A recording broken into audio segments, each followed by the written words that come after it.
Welcome to Momming as a Millennial, the podcast where we explore the intersection of tradition and modern parenting. Have you ever felt overwhelmed trying to balance being a mom with your professional aspirations, all while dealing with side-eye from your parents who think you're doing it wrong? Me too. I'm your host, Christine Gerizzo, a journalist, blogger, and proud mama of 2 young children. I'm so glad you're here with me.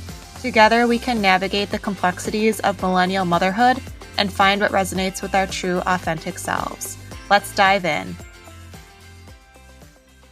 I'm delighted to introduce my guest for today's episode, Dr. Kicinski-Burkhardt, health educator and researcher. She has her PhD in global gender studies from the University at Buffalo, and she is also a certified health education specialist and a master of public health. So welcome, Katie. Thank you so much. I'm happy to be here. I am so happy you're here. This is going to be great. We got an awesome topic to talk about. But first, to start off, do you mind sharing a little bit about yourself? Yeah, sure. So again, thank you so much for having me on your podcast as a guest. I am excited and honored to be here today and have this time to kind of talk with you. So I've been working in the healthcare field for over 14 years now on numerous initiatives and programs related to addressing social determinants of health and really just helping people to adopt healthier behaviors.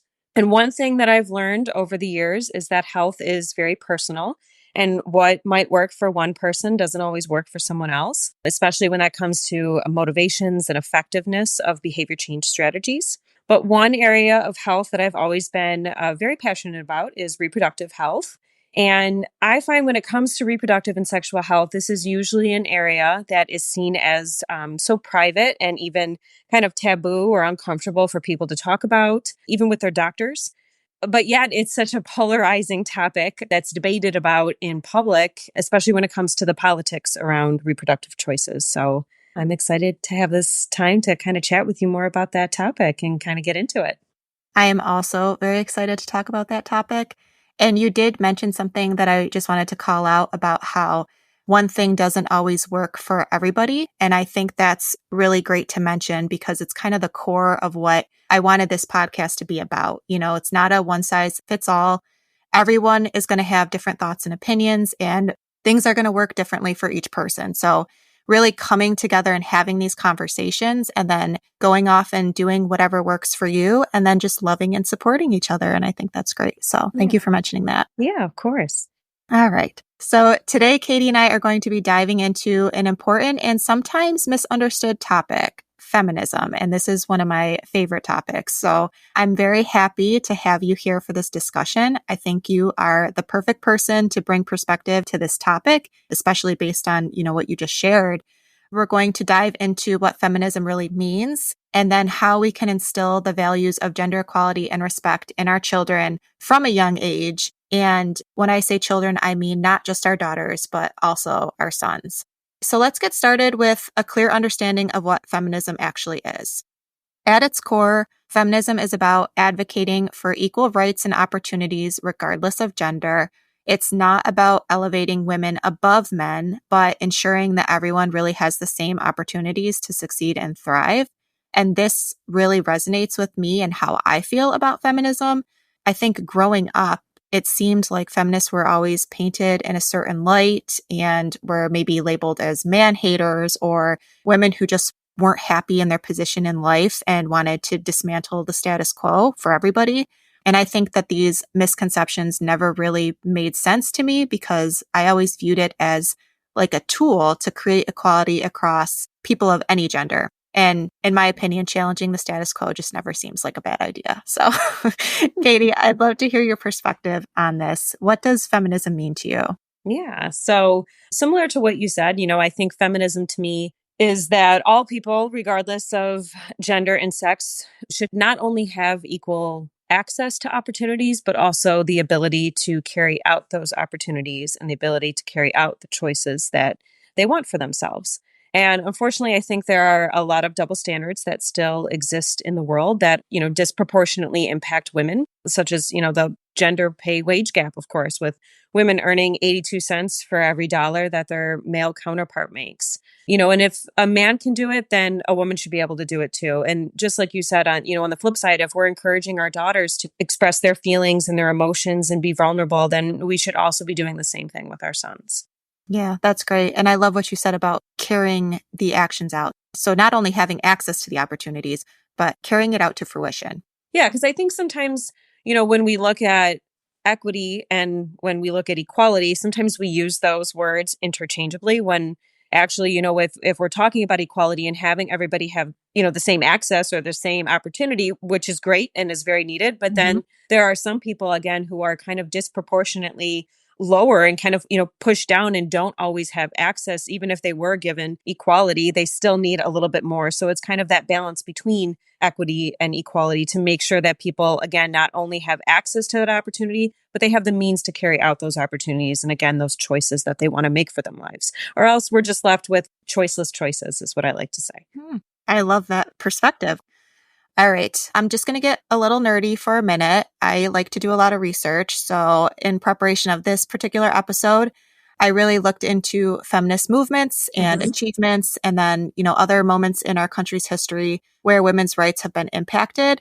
And I have a pretty decent list that I will share in the show notes in case you're interested in learning more. But for the purpose of brevity, I'm just going to name a couple that I think were important, starting with the Seneca Falls Convention in 1848. That was the first women's rights convention in the United States, and it really marked the beginning of the women's rights movement in our country. So I think that that's really interesting to call out, that was in 1848 and how long it took from that point to get something done.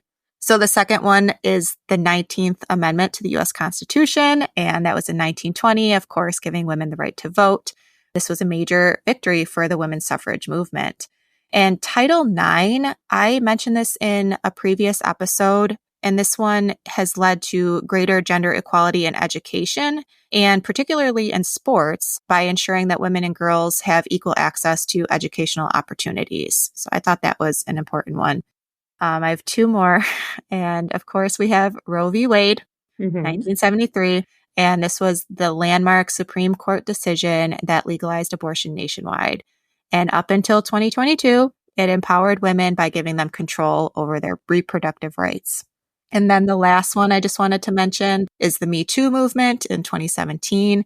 And what I thought was interesting about this one is that it gained such widespread attention through social media. So it really shows the power of social media and how we can bring about change when we really band together. And while I do think that there have been some cultural and policy changes as a result, we still have a long way to go. And you alluded to this as well. There seem to still be instances popping up all the time. And as of late, it seems like there's a new, public figure that's under fire every couple months over the treatment of women. So still a lot of work to do there. But a few things I thought that would bring context to the historical movement of feminism and the women's suffrage movement. So moving on, what are your thoughts on how the government and media influence public opinion on these sorts of concepts? So this is a loaded question. Yes, that's true. And I'm going to give a very long-winded response, unfortunately, because really what it comes down to is reproductive politics. And because it's so interconnected to so many other things, it can be a very hard topic to summarize briefly or to really wrap our heads around. So I would say, for anyone that's interested, there's a great book, and I'm going to reference this book because the author, Laura Briggs, she does a really great job of kind of taking this very heavy topic that, again, there's so much information behind it and it's so complex, and really breaking it down and giving examples. So her book is called How All Politics Become Reproductive Politics, From Welfare Reform to Foreclosure to Trump. And throughout the book, she argues that reproductive politics are just as real, concrete, and important as the politics on race, immigration, abortion, education, and poverty. Again, because all of these issues are connected, and a lot of the time they impact the same marginalized group of people, which is low-income women and women of color. So in her book, she discusses that we often think of the home and the economy as these kind of separate oppositional entities, with the former belonging to the private sphere and the latter belonging to the public sphere. But throughout the book, she kind of talks about that really there is no outside to reproductive politics. And when we're talking about the economy, we're really talking about reproductive politics because our families and our households are really where we live our economic situation. So she gives a specific example to kind of support this argument around this interconnectedness between the economy and reproductive politics. And it's this discussion around neoliberalism, which again is kind of like a big concept to grasp, but really it's this shift in the US economy over the last 40 years that has decreased livable wages and has really put more pressure on people to enter the workforce with reduced government supports for families like subsidized housing and childcare. And this, of course, undermines our ability to have and raise children. So as a result, unfortunately, we have people that are working longer hours with less support to care for their dependents and take care of their household labor. So this neoliberal shift in the economy has really radically transformed our reproductive lives. And unfortunately, this burden falls especially hard on women. I think one of the central themes that Briggs really draws attention to and that I picked up on is it's really this ultimate question of who gets to reproduce and with whom and how and under what conditions. And it's this question that has really fueled the debates and the public opinions around the issues that she's bringing up regarding all of the other topics that she talks about throughout the book, like welfare, immigration, reproductive technologies, marriage. And unfortunately, it's affected individuals' lives throughout our history, as you mentioned, even with like the women's health movement and, all the health activism that took place during the 70s. And unfortunately, it continues to do so today. And again, when we're talking about history, this stuff, I know you mentioned, it's been going on for hundreds of years, even back to Victorian era. So the politics of reproduction is really there's a great quote from her book where she says, it's the key to understanding our shared political life in the United States. So, wow. I told you, loaded question, loaded answer. Well, no, and that's amazing. And I am definitely going to read that book, and I will share that information in the show notes as well for anyone else who's interested. And it's interesting because I was thinking about this myself. And for me, it comes back to, again, controlling when and if I'm going to have a family. Mm-hmm. And I think from a personal experience, I did use birth control to plan when I was going to have my family. Mm-hmm. And I think that every woman should be able to decide if and when they're ready to turn their body over to this extremely demanding and challenging task of creating a human. It is life altering to become a mother, and it's not for everybody. And it's not, you have to be ready for it. Mm-hmm. And now that choice is at risk, right? As you mentioned. And I kind of worry about, my daughter and her future. Is she going to have access to birth control? Is she going to have the ability to make these choices for herself? Like, I don't know. Like, what do you think? Yeah.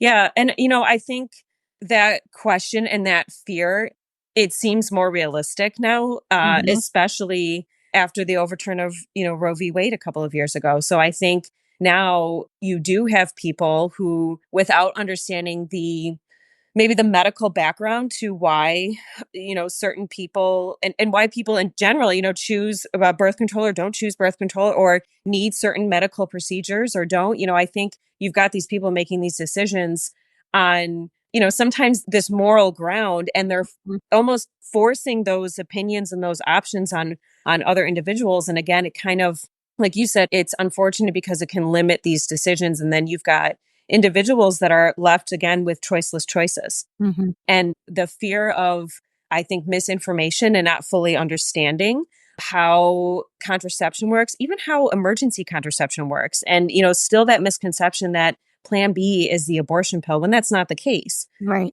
So I think that is a very real fear because for something that has turned into, I feel, a private choice, like you said, the ability to kind of choose when and if to have children and under what circumstances, it's become threatened. And I think it is right to have that concern and that fear. And especially when you have people that are making decisions without having all the information or, again, having some false information. Yeah, it definitely seems like a domino effect. Yeah. Yeah. Yeah, it's all very concerning. Yes. So if you don't mind, I would love if you could talk a little bit about your dissertation, because I think it fits well in this discussion. And I know we briefly discussed it before, and I could say that the hairs on my arms were like standing up in excitement as you were talking about it, because I just think it's such a great topic. So if you don't mind. Yeah, well, thank you. I appreciate the interest. And yeah, so really the goals of the research were to understand women's reproductive health experiences. And if there was a difference between the contraceptives women have access to, prefer, and are using, and determine whether or not providers are using person centered approaches during contraceptive counseling. And then if contraception coercion is more or less prevalent among different groups of women. So I surveyed women at 6 different OBGYN offices throughout Western New York. And based on the survey results, I had found that there were significant inconsistencies in the reproductive justice framework being applied through person centered contraceptive counseling to minimize contraceptive coercion and ensure all women have equitable access to the contraception they want and choose. So the findings were consistent with what other studies have really found, which is really that there are certain barriers to women having access or using the contraception that they want and prefer. And it could be anything related to health insurance access and the type of health insurance they have and understanding what's covered and what's not covered, the cost if they don't have health insurance. A lot of women reported side effects and not being offered all methods or really being offered limited methods. And some women reported that that was, they felt based on some discrimination and, biases from their provider, the provider not listening to them, a lack of time on the provider's side from, not being able to thoroughly explain or just almost presenting methods to them that they thought would be best based on really asking, what is your reproductive goals? And, do you have any concerns? And really going through and explaining the pros and cons of all methods. So, my hope is that that can kind of add to the importance of making sure that providers have all the information and the training that is needed to be able to implement person-centered practices whenever they are doing contraceptive counseling and really focus on emphasizing individual choice and encouraging equal access to contraceptive information and methods. That is so interesting. And when you say person-centric, you just mean getting to the root of what is going to be best for that individual, right? Yes. Yeah. Yeah. So it's treating the individual as the individual and not just kind of almost taking this, you're just treating them as a patient without really understanding what are your reproductive goals and your reproductive needs. Mm-hmm. And for some women, what I found that they were reporting was that a lot of times, and it has gotten better, I will say, but some providers will present methods based on effectiveness against pregnancy, but that is not always what somebody is going on birth control for. In fact, when women were asked, why are you using birth control or why are you interested in birth control? Most women responded that the number one thing that they think about when going in or that they want to know more about is the side effects. The second most common thing was because it would help with their menstruation, cramps. Mm-hmm. But it's really interesting because I think what the research has shown that a lot of times providers in the past, and again, even some still recently, I think there's this, you want to present methods based on effectiveness, because I think sometimes the misconception is that most people are on birth control because they're trying to prevent pregnancy. And again, I think that goes back to that misinformation now, even if we were to look at the politics of it too, is like you've got this idea, this moral behavior that people are just out there, you know what I mean? Yeah. And that's not the case. And like I said, I know my sample was fairly small compared to some of these larger samples, but still, it did show that consistency that isn't what people always are on birth control for. And it's not the number one thing that people are thinking about whenever they are going to choose birth control. That is really interesting. And it kind of, brings it close to home, knowing that that is happening in our own area and it's consistent with the wider study. So that's kind of, it's disappointing, it's super interesting and disappointing as well at the same time. But so thank you for sharing. Yeah. Moving on to how we can raise children with feminist values. And as I mentioned before, it's not just our daughters, but our sons too. And this to me means really teaching them about equality, respect, the importance of standing up against injustice. And it's not just about gender equality, it's about equality for all, regardless of gender, race, ethnicity, religion, and beyond. And that's really how I personally view it. Also, I think it's safe to say that with anything, it's crucial to start teaching these values at an early age. And it's really the foundations that will build now that are going to shape our children's view and how they interact with the world as they grow. So, question for you, Katie. What would you recommend doing to create an environment of equality and inclusivity in the home? And what qualities should we really be focusing on instilling in our little ones? Yeah.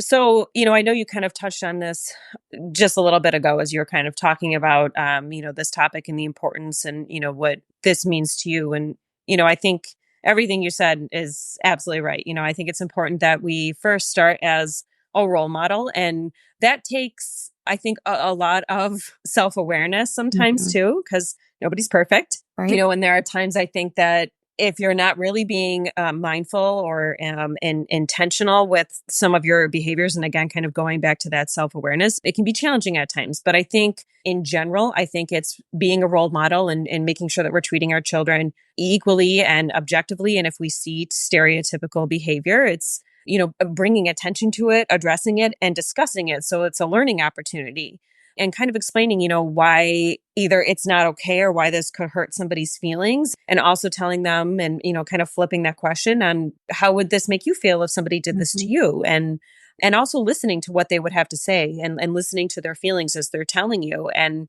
acknowledging those feelings. I think, like you also said, exposing kids to diversity at a young age and explaining why these differences make sense, why they're okay, and how they will only help shape the world. So I think including as many diverse materials, I think, as we can with our little ones. So whether that's, toys, books, cartoons, movies, where you're exposing kids to different situations where gender roles are not traditionally illustrated. So if it's something, even just to kind of get the point across, but like you've got a man that maybe is wearing a dress and playing with a doll and has a tiara or something like that, where maybe those are traditionally seen as only feminine behaviors, Hmm. and then you have a woman with, again, short hair and she's wearing a suit and tie and she's lifting weights and fixing a car. And again, maybe those are traditionally seen as more masculine behaviors, but showing these pictures to kids when they're maybe used to a certain gender role or gender model, and then showing them and asking them, what do you think of these pictures? And I've had friends who have actually had their kids say, well, seems funny, or this seems a little weird, and boys aren't supposed to dress like that, and girls aren't supposed to dress like that. And then you kind of have that conversation with, well, if men and women have the same rights, if boys and girls have the same rights, and they do everything that they want to do, then why do we think some of these things are funny and weird? And I think you even mentioned in the beginning of our conversation too, is like including kids both equally in sports activities and even Hmm. household chores. You know what I Hmm. mean? And really showing that there isn't something that this is a girl's activity or a woman's activity or mom's activity, and this is dad's. You helping together. You're a Hmm. family unit, and everybody is capable of doing all of those activities. And I think starting that at a young age and showing them just helps to open up their mind moving forward and being more open to differences and diversity and also appreciating that too. That's really great. And that definitely aligns with a lot of my perspective as well. The modeling of the behavior and challenging stereotypes and encouraging children to explore interests and activities that may go against the traditional gender role, I think is very important. You did mention that, and I talked in depth on a previous episode about gender stereotypes and playtime. Mhm. And I think that's just a very interesting topic. So if you want to hear more, you can listen to that episode. The other thing I wanted to mention is just about, how words matter. You just never know what is going to stick with your child. And Mhm. there's things that I can look back on too that have stuck with me my entire life, good and bad.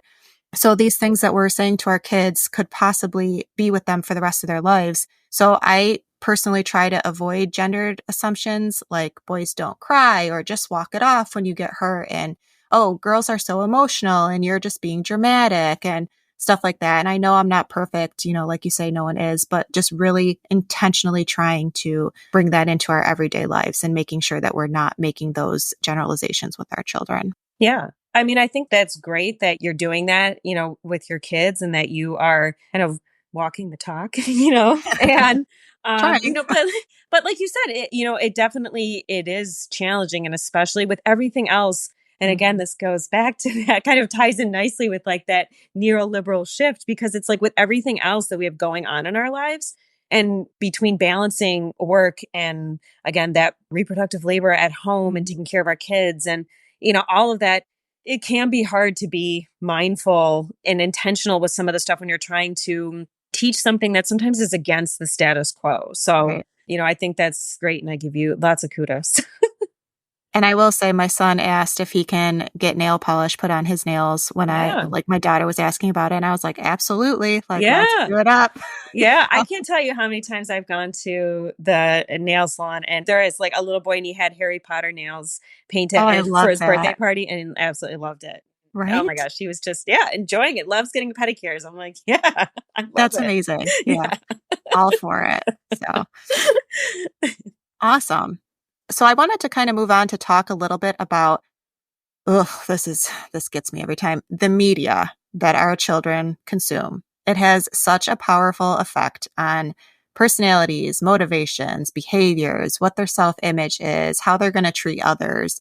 I mean, I could go on and on. And I do realize that obviously avoiding it is not a solution. So there's a ton of stuff out there and our kiddos are going to hear and see it. And there's stuff that they're going to learn at school. And it's not going to necessarily align with the values that I want them to have, which are equality, love, justice, peace, all that stuff. So if these books, movies, other media, school friends, are powerful tools in shaping our children's understanding of gender and equality, like how do we make sure that we're using it to our advantage? Yeah. I want to hear what you have to say and then I'll give my opinion. I love this question. Oh, Um, great. so I will share a story actually that I didn't think about until I haven't thought about, I should say, in a long time until you asked this question. But I know personally for me growing up, my nana, so my mom's mom, she would always have my older sister and I watch movies or certain shows when she was trying to teach us about healthy relationships, safety, stranger danger.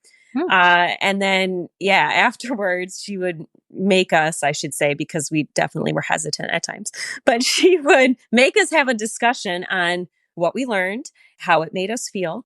And what I didn't find again until kind of thinking about this question, I have done that with my own students and having them watch, for example, like Zootopia as a way to learn about diversity and stereotyping. Of course, Barbie, very popular one. Mm-hmm. That is great for, again, when you're kind of dissecting and learning and looking at gender roles and biases and discrimination, feminism. And, even something, since we're millennials, Sex in the City. So Mm, I was a huge Sex in the City fan. And even same. now, of course, looking at it in a more maybe critical way. Although there are, of course, a lot of criticisms against Sex in the City, I think at that time when it first started, we can see how women's empowerment, how sexual health, sexual expression, that was such a great example for, especially at that time, for those topics to be talked about and something that those behaviors and how those women were acting were traditionally in media seen only from men and not so much seen Mhm. from women. So I think, like you said, there are always, unfortunately, going to be things that are beyond our control. But if we can teach the skills for how to evaluate the information that we read and watch, and we can instill then those skills of curiosity, listening, learning, critical thinking, and being able to analyze information, and we can instill all of that in these younger generations. And I think that's what's important too, because I think if you're showing them and you're kind of having these conversations and they're able to look at things differently, then as they're talking about it and they're thinking and dissecting all that information, hopefully that will be a learning process and a learning tool that will help to shape their behavior. That is literally the best answer that you could have possibly given. And also, like, kudos to your Nana for doing that. That's very progressive, Right? Like, I know. And it's like I said, it's so funny because I never, if for my sister and I remember, we'd always be like, no, no, we just want to watch this movie. We don't want to right. talk about it. And it was like, no. And it was all the time. But it's so funny because I think of how many of those movies and those skills stuck with me. And I just think it's funny that I have now mimicked that with my students. And I was like, oh my God. That's amazing. No, I love that story. Thank you so much for sharing that. Yeah. It warms my heart. I was going to say something similar just along the lines of that communication. And Mhm. I will just say that my children are still pretty young. So at this point, I can monitor what media they're consuming and I do watch stuff with them. I will Mhm. never just let them watch something without me knowing what it is or what's in it.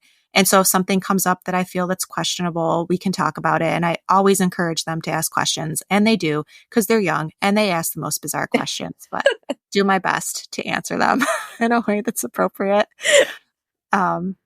So yeah, and I think honestly that like leads me into my final thought for this conversation. And you had mentioned this before, but raising children with these feminist values, it takes effort and thoughtfulness. And for me, these are all things we talked about, but I think it involves modeling that equality in the home and in our relationships, challenging those stereotypes in all aspects of life, wherever we see them, and keeping the lines of communication open with our children and without judgment. I really want to make sure that I am creating an environment for my kids so that they feel comfortable coming to me with whatever is going on in their lives, sharing whatever they want to, and never worrying that I'm going to judge them for their thoughts or their feelings, and that I can validate them, and whatever it is, we can, talk it out together. So I think we touched on all those points, and you brought some great points to the conversation as well. But I did want to give you the opportunity to share any final thoughts that you have on this. Yeah. Well,